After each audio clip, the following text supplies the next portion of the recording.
Hi viewers, Professor V.S. Prasad is a well-known educationist and an educational administrator. He held many institution leadership positions in higher education, including Vice-chancellor of Dr.B.R.Ambedkar Open University, acting Vice-chancellor of Indira Gandhi National Open University IGNOU, and Director NAAC, National Assessment and Accreditation Council. He is known for his contributions to open distance learning and quality assurance. He has received COL award of Fellow of Commonwealth of Learning. Let us now listen to his experiences and reflections on open distance learning in general and open universities in particular. Good morning, sir. Good morning, Dr. Muhammad. Sir, the first two open universities were established in India in 80s. Why they were established at that point of time and what are their foundation goals? Good question. Everybody must reflect on this. Why the first two open universities were established in India in 80s? 1982, Ambedkar Open University, that was earlier known as Andhra Pradesh Open University, was established. In 1985, Indira Gandhi National Open University was established. There are historical factors for this. As some social scientists rightly said, living life is forward and understanding life is backward. We have to understand these things in the historical context. In 80s, the access to higher education is very limited. In the conventional system, only 5 to 6% of gross enrollment in higher education in India. So there is a need for expanding access to higher education. Many students are not able to get admissions in the conventional system. In that context, the policymaker is looking for alternative. So the reasons for establishment of open universities in 1980s, there are some objective reasons and there are some subjective reasons. The objective reasons are the need to expand higher education opportunities to large number. This is an important objective reason. Because in a democracy, higher education opportunities must be extended to large numbers. This is a democratic imperative. The second reason is policymakers also are interested in how do you offer higher educational opportunities in a cost-effective way. That is, by using technology, can we offer higher education opportunities to large number? By using technology to overcome the limitations of time and space. In 1969, establishment of British Open University gave an example to the world where technology can be used to offer higher education. From 1970s, at the national level, there were efforts to establish open universities in India. So the foundational goals when we are discussing, before that, the objective reasons for establishment of open university are three. One is more access to large numbers. Second is offering education at a lower cost or cost-effective way.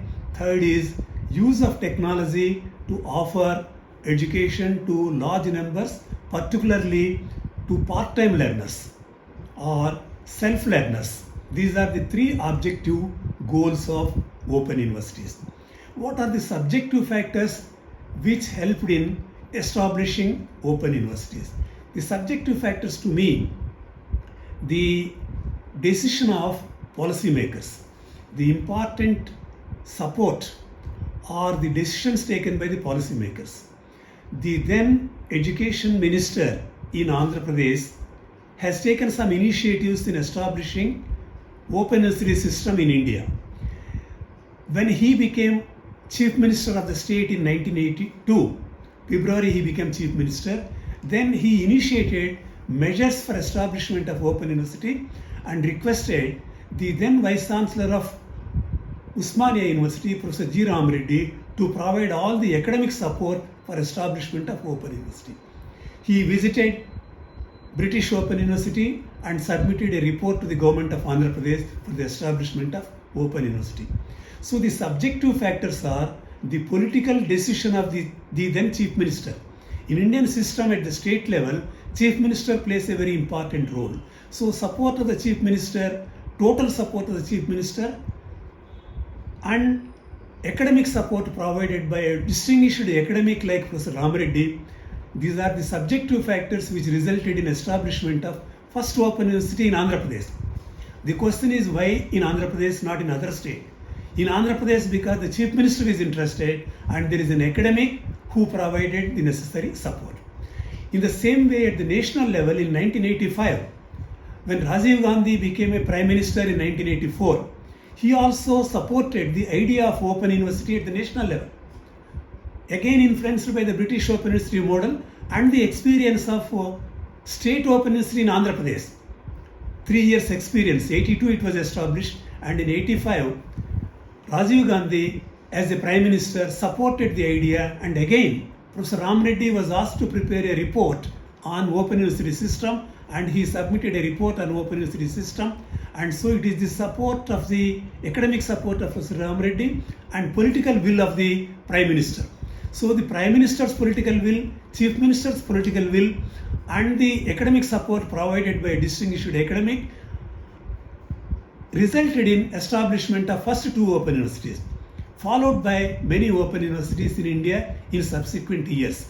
So the beginnings of open university system in India can be traced to political will and academic support and necessary conditions, historical context. So historical context is very, very important. In that particular historical context, these open universities were established.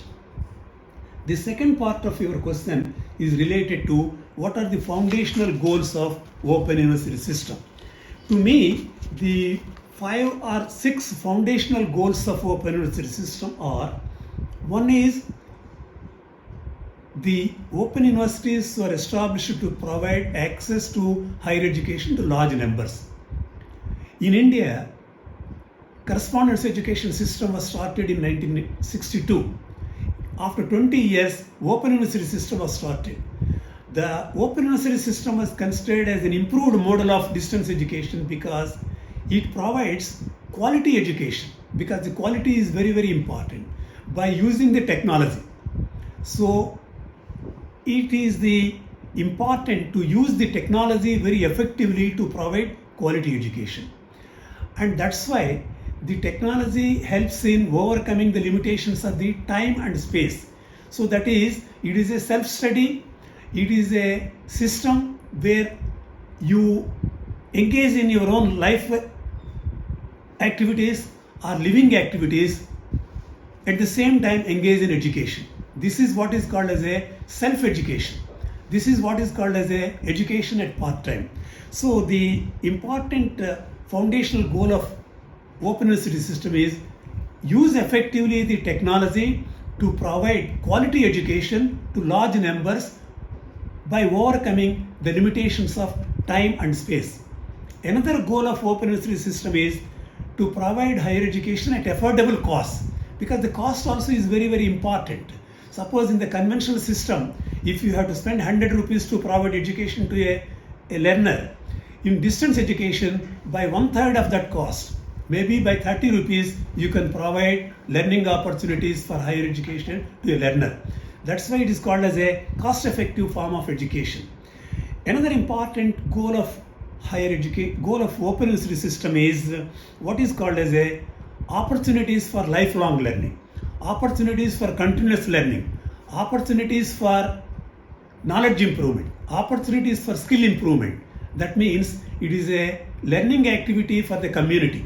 It is a lifelong learning activity for a community, or its goal is to create a learning society, to create a knowledge society. So if you see the 4 or 5 goals of higher education, to put it in a crisp way, the foundational goals, I may say, to provide inclusive quality higher education and lifelong learning to large numbers at affordable cost by extensive use of technology to overcome the limitations of time and space. Here, an institution plays a very important role. The 2 dimensions of learning, self-learning and learning by interaction, and learning by interacting with the teacher, learning by interacting with the peers. This is possible by using technology. Initially, open universities have used print technology. The print technology, print is nothing but printed material is teacher in print. That's how the material is provided to the student, and student uses this material for study. So the technology is being used to interact with the student and to communicate with the student.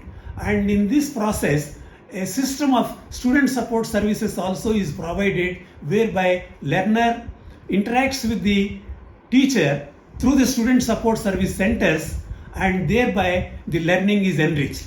So the difference between a correspondence education and open university system is, in correspondence education, the interaction is very limited and it is based only on the posted print material. Whereas in the open university system, the opportunities for learning by using technology, extensive use of technology, enrich the learning experience. This is the difference from correspondence to open university system. So that's why when we are looking at open university system is an advanced form of ODL system, open distance learning system. If you consider correspondence education as a first model of distance education, the open university system is a model of distance education which uses the multimedia for education purposes. In this way, the foundational goals are very, very important. To understand foundational goals are very, very important. Why we should understand the foundational goals? One is, foundational goals provide benchmarks for assess the institutions. This is how, whether the institutions are going in the right direction or not, whether they are achieving objectives or not, first we must know what purpose they are established. So foundational goals are the benchmarks to assess the institution. Foundational goals helps the institution to set its mission and vision.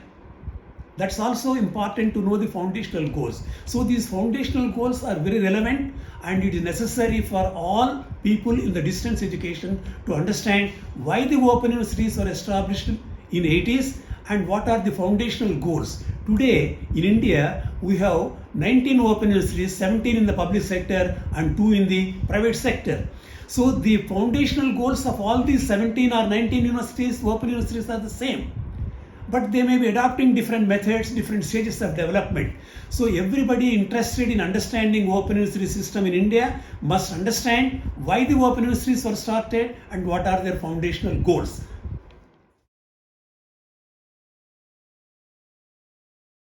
Sir, what are the significant contributions of open universities in India?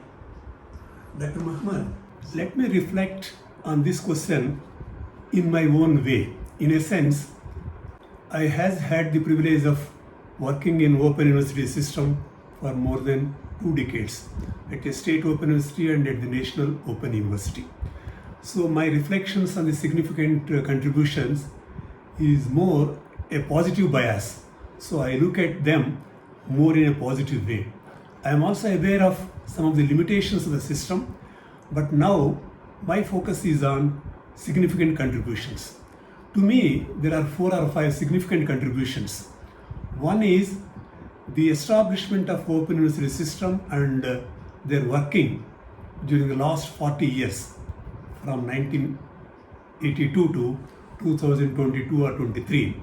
If you see their contributions, one is certainly the open university system has brought more legitimacy to the form of open and distance learning. Open and distance learning is called by different names, certainly has played a very important role during the last 40 years.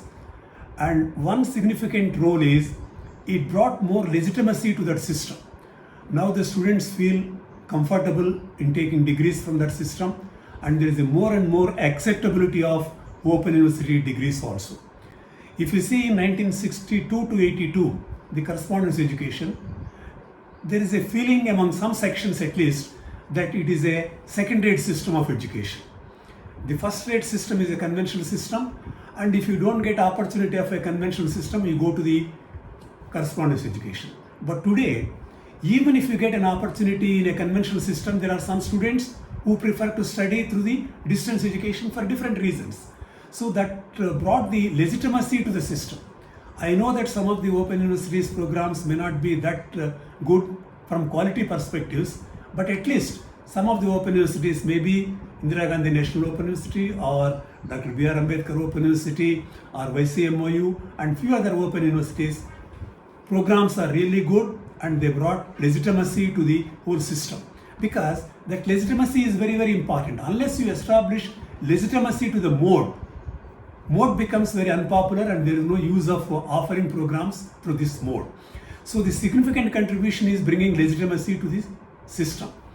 The second significant contribution is reaching the unreached.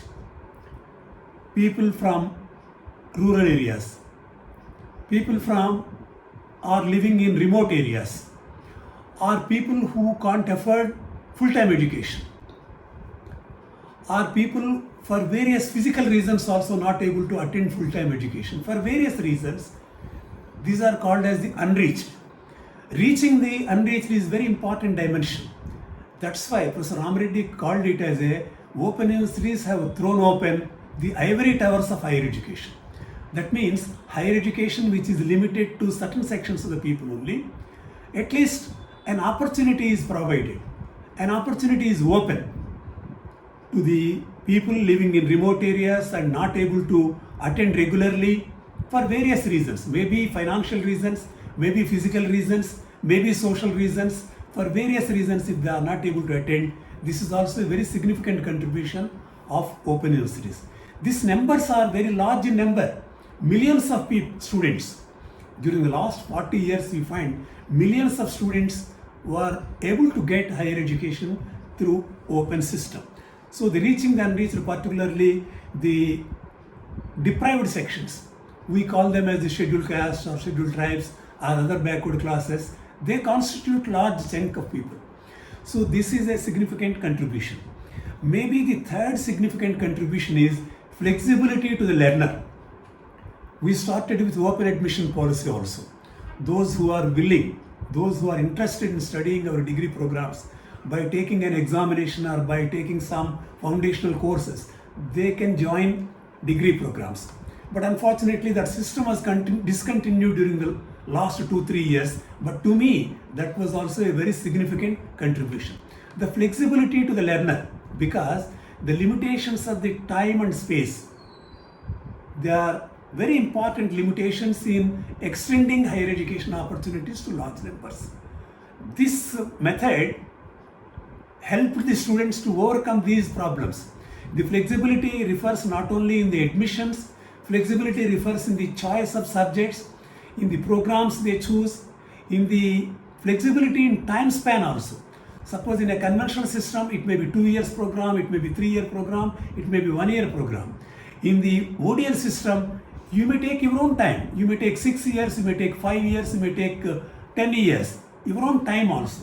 So the flexibility in terms of time, flexibility in terms of choice of subjects, flexibility in terms of the programs, flexibility in terms of your own interests. So this is also an important contribution.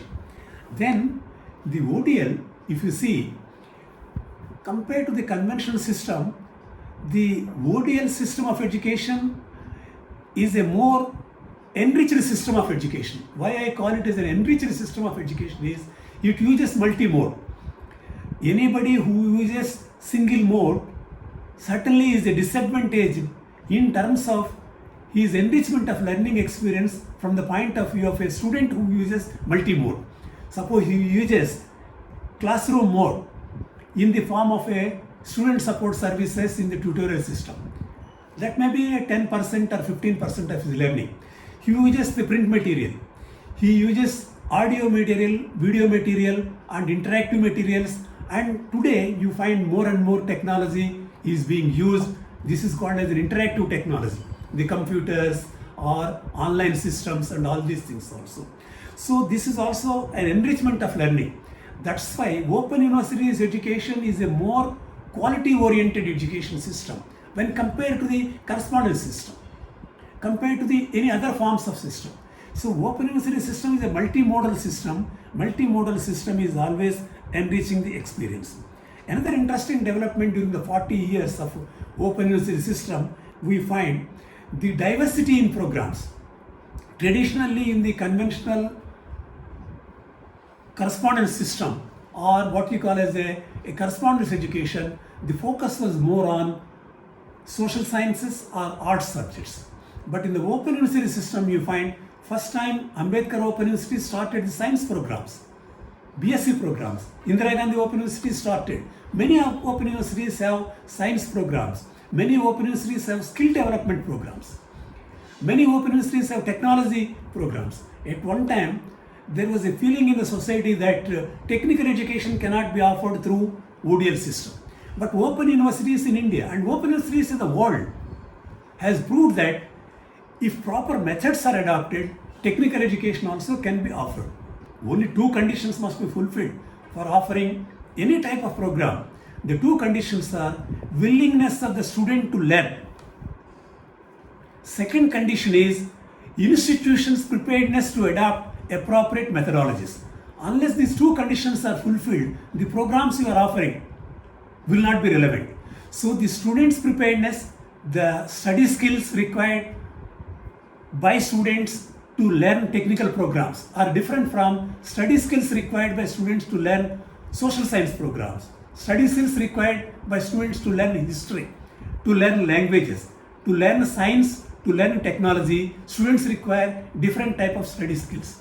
And to teach technology or to teach skill development program through ODL, institution also requires different types of methodologies, different types of infrastructure, different types of learning resources. So if institutions are prepared, I am happy to note that some of the open universities are trying to do it and some of them are successfully doing it.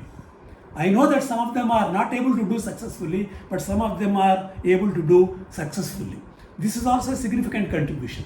Another significant contribution in Indian context, everywhere, the resources, public resources are limited. Increasingly you find the priorities of the government is on different sectors. For education, government funding is increasingly decreasing. This is also very unfortunate development. But in that context, how do you offer education to more with less expenditure? So more with less is the slogan of open universities. And in that, the cost effectiveness also is very, very important.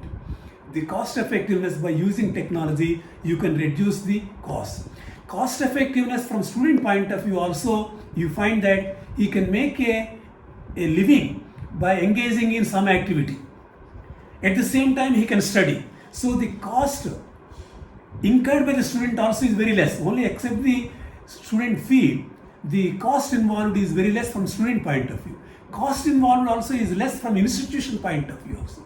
So cost effectiveness of open university system also is very, very important dimension in a democratic setup and in a public institution where you consider education as a public good.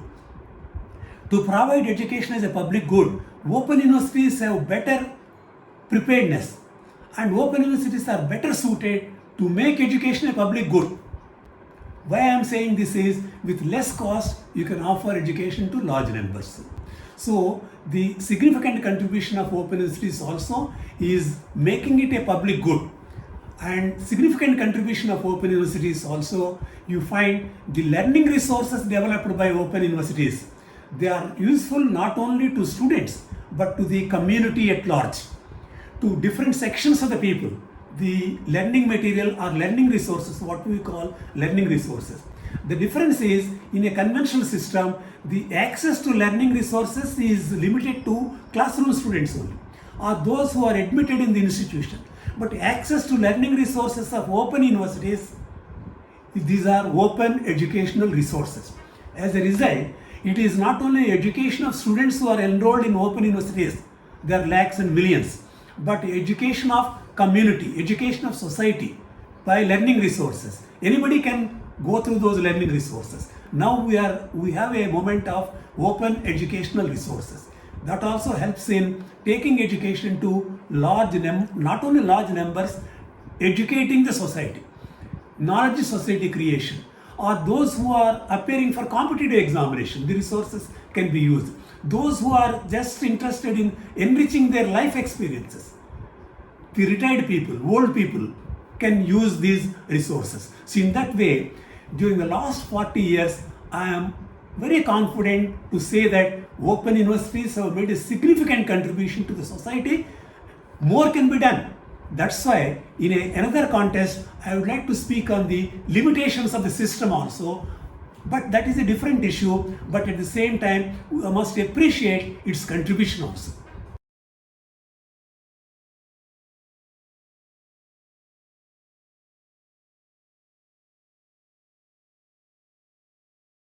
Sir, how do you reimagine the open university system to suit the digital age? Dr. Muhammad, it is a good question.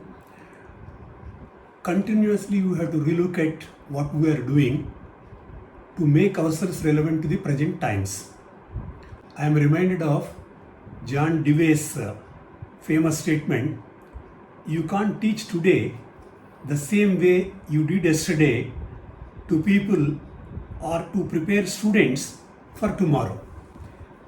So when we are looking for preparing students for tomorrow, our methods also must be suitable to prepare them for tomorrow.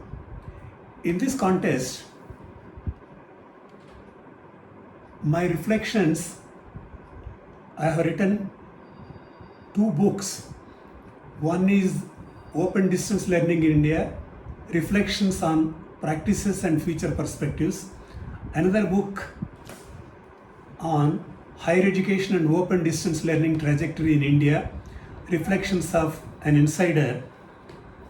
In these 2 books, I have tried to examine some of the questions, some of the aspects of higher education and open distance learning, which include an essay on reimagining Indian open university system in a digital age. When we are reimagining our system, we must also be conscious of limitations of the system during the last 40 years of its operations. To me, the 3 limitations of the system, I may call them one as the governance deficit, deficit in delivery of services, deficit in achieving our goals. The systems and processes and policies we have adopted sometimes are not suitable to achieve our goals. I call them as the governance deficit.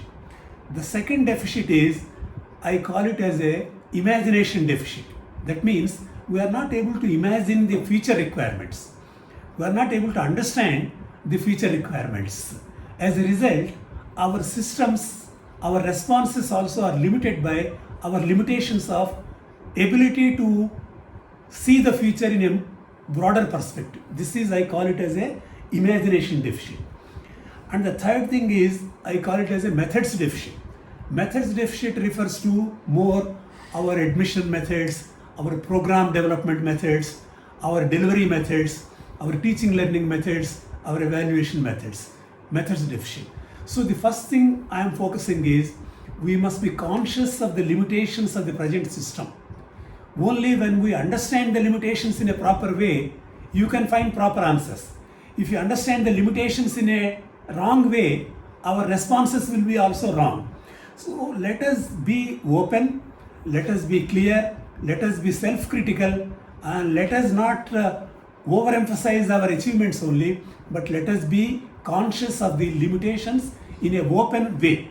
Openness to reality is very, very important. Sometimes if you cover up the reality, you will not be able to improve the system. In reimagining, in Indian context particularly, 2020, year 2020 is very critical in education developments in India. Or throughout the world also this happened, but in India particularly, the COVID-19 2020, that has resulted in a lot of changes in the way in which we teach, and interestingly, it has created a lot of problems. It is a great tragedy also. But the positive side of that is, after 2020 COVID effect, the technology has acquired more legitimacy. Technology as a tool of education, I'm talking about technology as a tool of education, has acquired more legitimacy. This is a positive development of a tragedy, 2020. Another important development in Indian context is 2020 National Educational Policy was developed by Government of India. That also has given a new direction to the developments in education and particularly in higher education, particularly in the use of technology. So these two things we have to take note in reimagining open university system in India. When I am looking at reimagining open university system, I am focusing particularly on 5 aspects. One is you have to reimagine about our admission system.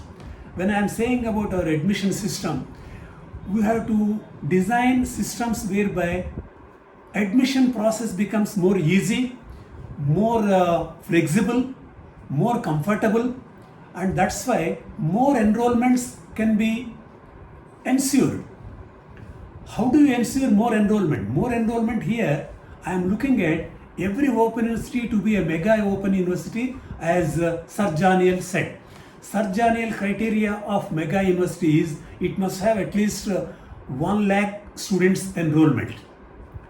This is a 1 lakh student enrollment, 100,000 student enrollment. All 17 open universities must aim at increasing their enrollments. For that, new strategies they have to think of. The new strategy contest specific. In that particular contest, what is the new strategy you have to see. Or you have to design more appropriate methods for the retention of the student and for the success of student also. This is very, very important in the open university system. Major limitation is the what you call as a success rate is very low. Sometimes it is 10%, sometimes it is maybe 20%. But the success rate we must aim at 60%, 70%, 80%. So the first is admissions and success rate. This is very, very important. Second area for reimagination is the programs. The success and the relevance depends upon the type of programs you are offering. Suppose if the same traditional programs you are offering, it may not be very relevant to the present context. Today, the people are looking, education, as all of us know, has 2 goals. One, education is for living, and education is to make a living. These 2 are very important. So our programs must address these 2. When I am saying education for living, it may be soft skills, it may be the skills of living together, working together, or establishing relations properly, or our civic responsibilities. But education for making a living also is very, very important. Here comes the skills development programs, or application oriented programs, or employable programs. So this is about the programs. You have to think of a short duration programs, and you have to think of more collaborations with different agencies. Different agencies which are engaged in the development activities. Universities must collaborate with these agencies engaged in development activities and design programs appropriate for them. So industry collaboration, community collaboration, non-government sector collaboration, NGOs collaboration to develop appropriate program. This is about the programs. The third thing is about the teaching learning strategies also.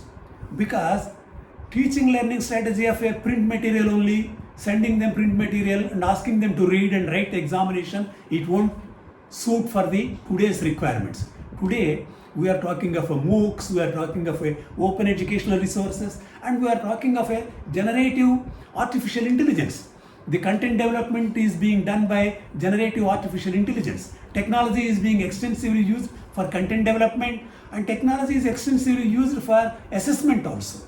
So in the teaching learning strategies also, every institution must adopt appropriate to its context, appropriate to its level of development. That's why in the teaching learning, you have to adopt stage-wise approach. Stage 1, stage 2, stage 3, application of technologies in different stages. So this is the third area. The fourth area is learner support services also is very, very important, because in the open university system, the student is expected to learn on his own or her own. It's a self-learning system. The supportive role of institution is very, very important. That makes it different from private appearance. It is different from private education. It is not a private education. It is an institution supported form of education. Institution support, what is the institution support? Study centers are established or learner support centers are established. But these learner support centers must become more technology oriented learner support centers. Maybe e-tutors you are talking about today. You are talking about internet being used for interactions. You are talking about artificial intelligence being used for interactions. So the type of learner support services also is very important. And the fifth area for reimagination is, which is equally important, is the governance system. As all of us know, in the conventional system it is said that teacher teaches. In the distance education system or in the ODL system, it is the institution which teaches. The inefficiency at any part of the institution results in total inefficiency in the system. The quality of education provided by open universities depends upon total efficiency of the system efficiency. In the system, if the delivery system, if the printing section is very inefficient, if the audiovisual development unit section is very inefficient, if the program development section is inefficient, it affects all the system. So institutional efficiency is very, very important. So institutional competency building is very, very important. How do you build the competencies of an institution? Competencies of the staff, competencies of teaching staff, competencies of the professional staff, competencies of the non-teaching staff. All the staff members is very, very important. So system efficiency is very, very important. Here the accountability of the system and the inclusiveness of the system also is very, very important. You can improve the accountability and you can improve the efficiency by only inclusive methods, by participatory methods, by involving all the people. So here the governance must focus on its delivery efficiency, and the quality of its learning materials also is very, very important. Unless the system improves, unless the capacity of the system improves, open universities will not be able to deliver their goods. So it must improve its admission criteria, it must change its program focus, it must emphasize on technology oriented teaching learning strategies, it must emphasize on very effective student support services and very efficient governance system. Then only reimagination is possible, then only reimagination has a meaning. Unless you reimagine, you have no future. Any institution, unless it is able to change itself to the changing context, institutions have no future.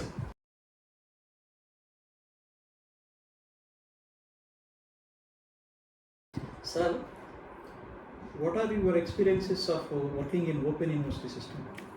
Dr. Muhammad, I feel I am fortunate that I had the opportunity of working in open university system in various capacities, starting as a course writer to that of a vice-chancellor in two open universities in India, Dr.B.R.Ambedkar Open University and Indira Gandhi National Open University, for around 20 years. I consider it as a very fulfilling experience. It gave me many opportunities of not only career advancement, but many opportunities of interacting with different sections of the society and contributing for the democratization of higher education in India. So I am very happy for that opportunity. If I look back, I am only wondering what prompted me to join the Open University system in 1982. Maybe there are two reasons. One is my teacher and mentor, who was Vice-chancellor of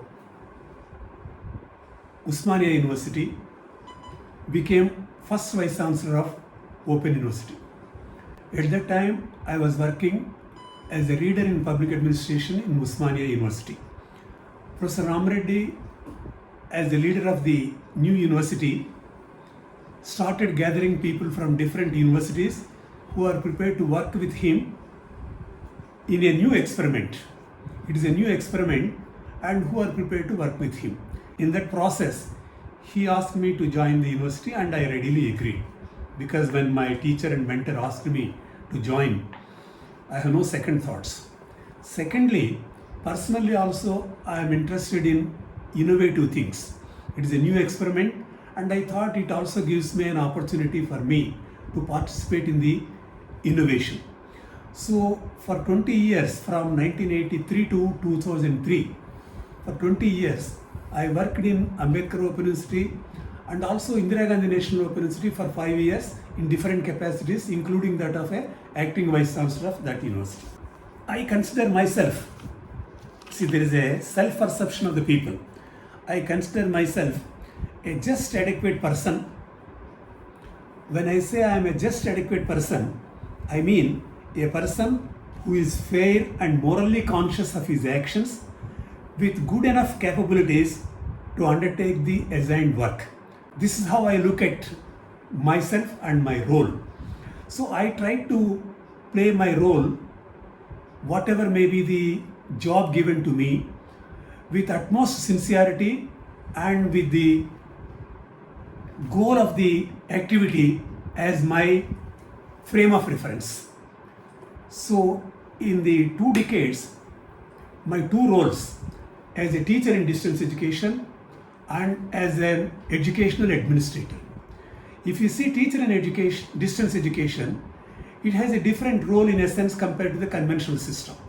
In the conventional system, it is more a classroom oriented or maybe a research orientation or maybe an engaging in extension activities.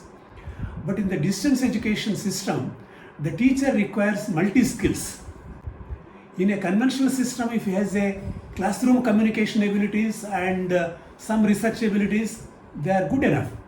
But in a distance education, the teacher must have not only the communication abilities in writing the lessons, but also the skills to use the technology, audio-visual skills or visual presentation of our ideas or or audio presentation of our ideas and interaction with the student in a counseling sessions. So multi-skilled job. So teacher job sometimes is more difficult. Some people feel that conventional teacher job is more difficult than the distance education. But in reality, my experience shows that distance educator and distance education teacher requires multi-skills. So this is a very challenging task. I'm able to develop some of these skills of presenting myself, presenting my ideas to the students in different forms. This is one role of a teacher role. The second role is educational administrator. I had the opportunity of working as a dean of a faculty, director of a particular area of specialization, and also a pro-vice-chancellor and rector of a university, and finally the vice-chancellor of a university. In those administrative roles also, I find a difference from a conventional systems administrative roles and distance education systems administrative roles. In a conventional system, as you know, the vice-chancellor maybe every day he faces a day-to-day firefighting operations because of the students and dealing with the students and dealing with a large number of staff, and this type of problems may be there. Sometimes conventional university teachers feel that open university vice-chancellorship is a more easy job. It may be more easy job if you don't take your job seriously. But if you take your job seriously, it is a more difficult job.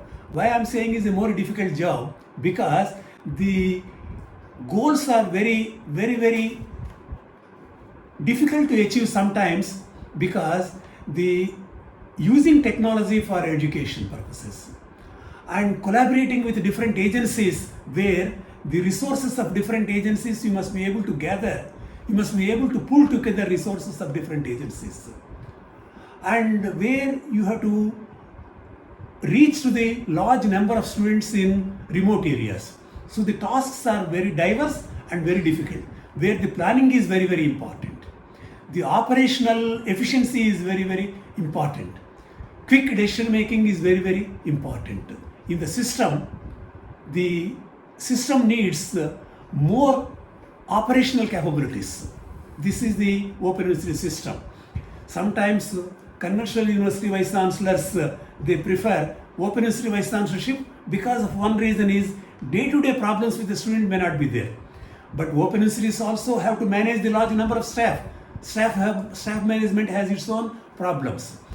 But my own experience shows that in distance education, the leadership role is very, very critical. If the institution is to achieve its goals, the leader who has the ability to pull together different talents, multiple talents, and the ability to bring together people from different sectors, people from industry, people from non-governmental sector, and people from government also. And the policymakers' involvement also is very important in development of the open university system. So the leadership which has that ability to collaborate, ability to plan its activities, ability to implement its activities effectively is very, very important. So I had the opportunity, and I'm fortunate that I'm able to work as a Vice-chancellor of Ambedkar Open University and also as the acting Vice-chancellor of Indira Gandhi National Open University, because that also gave me a broader understanding of open university system working at a national level. Because Indira Gandhi Open University, when I was working as a Director of Distance Education in that university and as a Pro-Vice-chancellor and as acting Vice-chancellor of that university, it gave me an opportunity to interact with the different universities in the country and interact with different players in the higher education sector. As a national body, it is able to involve all higher education institutions in providing distance education to large number of people. So that experience is a rich experience. And in our own open university in Hyderabad, a first open university, has made many innovations, experimented with many new innovative things. We have innovated in teaching learning methodologies, we have adopted new methods in student support services also. We designed what is called as a regional coordination centers for delivery of student support services. Like that, the Open University experience is a rich experience to me, and it helped me to make my own contribution for the development of the system. If I have to summarize my experiences, when I say it is a fulfilling experience, the lessons of experiences, it includes, one is, we must be always relate our actions to the institutional vision and mission. As a leader in the Open University system or as a Vice-chancellor, all our actions, all my actions must be guided by institutional vision and mission. Secondly, the sincerity of purpose is very, very important. That brings legitimacy to our actions. Sometimes we may not be able to achieve what we want to achieve. There are some limitations also. In Open University system, we wanted to achieve many things, but because of the situational constraints, we were not able to achieve many things. But sincerity of purpose is very, very important. Then you must be fair in your administrative operations. Fairness in administrative operations also brings more legitimacy, and it makes others also to involve in institution development activities.